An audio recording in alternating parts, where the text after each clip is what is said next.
360 Kids is holding an event next week in Stouffville to raise awareness for youth homelessness and the housing crisis. 360 Experience returns March the 5th for its 13th year, allowing participants to take part in experimental activities as that highlight and the realities of housing instability, employment barriers, and mental health challenges. Community members can take part in 3 impactful ways: the overnight experience, the Teams Challenge, and for those who can't attend in person, the virtual experience. And for more on this event, we're joined live by the CEO of 360 Kids, Clovis Grant. Thank you so much, Clovis, for joining us. Tell us about this event. Yeah, I'd love to. The 360 Experience is, first and foremost, it is a fundraiser.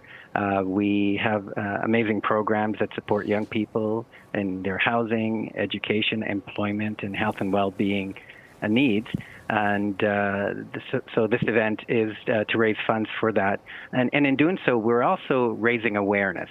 As individuals from the community participate, they help create awareness about a topic, especially in the suburbs, that is not often talked about, and that is youth homelessness. We've been doing this work for 36 years, and yet there are many people who don't recognize that in suburban communities like York Region that this is an issue. And so raising awareness amongst the community and also amongst the young people who need supports is critical. And we call it an experience, lastly, because individuals who participate come away really feeling like they have a deeper understanding. And for us, that is really important. It creates greater compassion about the work. Having done it myself for about 8 different years, I get a deeper appreciation for the loneliness that comes. It is in March, so the elements, you have to deal with the elements. And so people participating, while they're gaining greater awareness, they're also gaining an experience that really is memorable for them, and it changes how they think about this issue of homelessness. What are you specifically seeing in York Region when it comes to youth homelessness? Yeah, it's a really good and important question, and we know that the biggest reason why young people are on the streets is family breakdown. And what we're seeing more and more is that these youth are getting younger and younger, and that is really sad. The affordability crisis, the housing crisis, all of those play really important roles in putting additional stresses on families.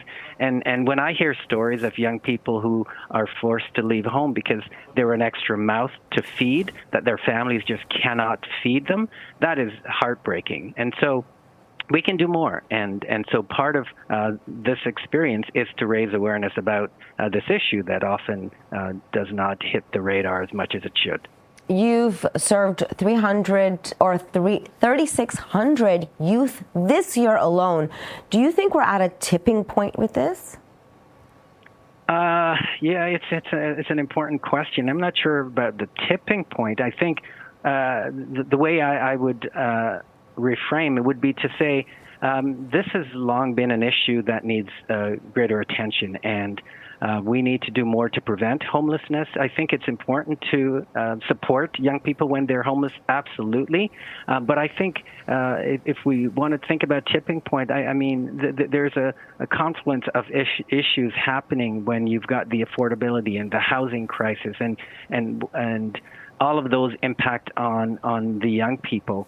And so I think if we're always trying to build our way out of homelessness, it's going to be a losing battle. We need to do more to prevent. And so working with partners in government, in the school system, with police, this is the work that we're doing to look at how we can prevent young people from coming, looking at the drivers, issues of discrimination and why groups like Black communities are overrepresented in homelessness. We need to be looking at not just the downstream pieces, but the upstream pieces, and work so that we're not putting a situation where more and more young people are actually getting to the streets. Clovis, if someone is watching this right now, wants to be a part of this experience, wants to help, how can they? Oh, I would say we welcome it. There are three ways that people can participate, whether it's virtual, the in-person, or bring a team. It's not too late. If you need more information, please visit 360kids.ca to learn more. Amazing. Thank you so much for bringing this very important topic to us. Thank you for your attention. Thank you. Clovis Grant is the CEO of 360 Kids.